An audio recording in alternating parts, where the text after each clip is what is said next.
Saviez-vous que le morphotype compte avant toute autre chose dans la constitution d'un programme sportif? Vous avez sûrement remarqué que certaines personnes semblent prendre du muscle sans effort, alors que d'autres luttent pour prendre de la masse. Ou encore, certaines personnes perdent du gras rapidement, alors que d'autres stagnent facilement. Ce qu'il faut éclaircir, c'est que les programmes des uns ne font pas toujours les affaires des autres. En effet, chaque personne sur Terre dispose d'une morphologie propre dès la naissance, avec laquelle il va falloir jongler lors de toute remise en forme. Tout comme vos gènes déterminent la couleur de vos yeux, ils influencent votre corpulence. C'est ce qu'on appelle votre somatotype. Il existe 3 principaux somatotypes, ectomorphes, mésomorphes et endomorphes. Chaque type réagit différemment à l'exercice physique et à l'alimentation. Ce qui fonctionne pour une personne peut ne pas fonctionner pour une autre. Pour commencer, les ectomorphes, une silhouette très mince, un faible taux de graisse corporelle. Vous visualisez les corps des athlètes marathoniens? Pareil, ils ont un métabolisme rapide, ce qui signifie qu'ils brûlent les calories rapidement. Prendre de la masse peut être un défi pour les ectomorphes.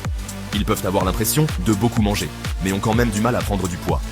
Leur endurance est souvent élevée, ce qui les rend naturellement doués pour les sports d'endurance. Ne désespérez pas si vous êtes un ectomorphe qui a du mal à prendre de la masse. Avec la bonne approche, vous pouvez gagner en force et en volume. Il s'agit de choisir les bons exercices et de bien nourrir votre corps. N'oubliez pas que chaque personne est différente. Certaines peuvent même présenter des caractéristiques de plusieurs somatotypes. La clé est de trouver ce qui vous correspond. Ensuite, il y a les mésomorphes, le corps le plus équilibré, dirons-nous. Pour entraîner le mésomorphe, la variété est essentielle. Il leur faut varier les entraînements pour surprendre le corps et éviter les paliers. Les mésomorphes combinent la musculation avec des exercices de cardio et de souplesse. Leur besoin général est assez équilibré comparé aux ectomorphes et aux endomorphes. Ils peuvent avoir une alimentation plus souple que les autres types de morphologie. Mais l'équilibre reste essentiel pour maintenir une bonne santé. Par exemple, pour la musculation, il leur faut privilégier à la fois le port de charges lourdes et un nombre de répétitions plus élevé. Intégrer des exercices composés et des exercices d'isolation pour cibler des groupes musculaires spécifiques. Le cardio peut être là encore assez varié, en passant de la course à pied à la natation jusqu'à la danse. Pour finir, il y a les endomorphes. Les endomorphes ont une silhouette plus douce et plus ronde, souvent caractérisée par des courbes naturelles. Ils ont tendance à avoir une ossature plus large et à prendre du poids facilement, surtout autour de la taille. Leur métabolisme peut être plus lent, ce qui rend la perte de graisse plus difficile, mais pas impossible avec les bonnes stratégies.